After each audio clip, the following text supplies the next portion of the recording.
The Trump administration hasn't been shy about saying it wants to break up.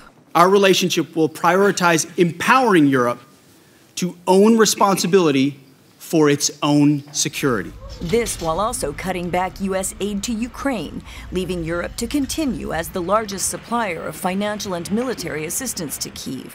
With these dual challenges, former NATO official Camille Grand suggests the three most urgent tasks for Europe. One is to support Ukraine. One is to build up their own forces and their own readiness for their own defense, and also to compensate for a decline in the US presence in Europe that is most likely.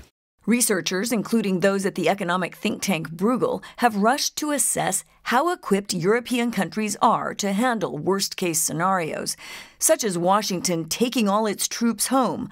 Unlikely, but just as an example, Europe would have to replace the 100,000 U.S. military personnel now stationed there, but also some 200,000 more Americans, which NATO's current collective security plans envision as available to come to Europe's aid in case of attack.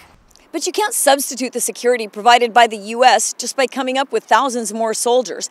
There are key capabilities Europe currently can't match in either experience or equipment, which will take many years to replace, to buy, to build, and to learn.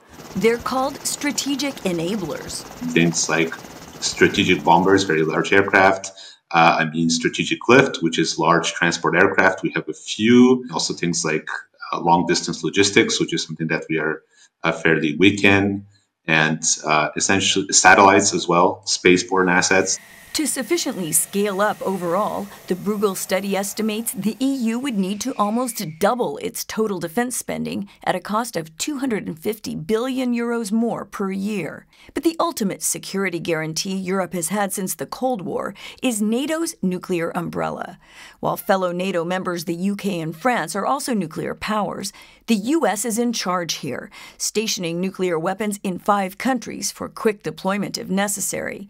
The Trump administration has not suggested it will change this arrangement, but it's one more thing Europe might be wise to contemplate.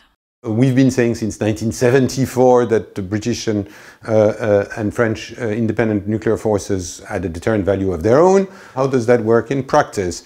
And this is the conversation that is unfolding as we speak. Grand notes it's significant that Germany's likely next Chancellor, Friedrich Merz, has expressed interest in extending French and British nuclear protection over more of Europe. Some experts say one of the smartest moves Europe could make to strengthen its defense capacity would be to speed up Ukraine's entry into the European Union. That would put almost 1 million of the world's most experienced troops under EU command.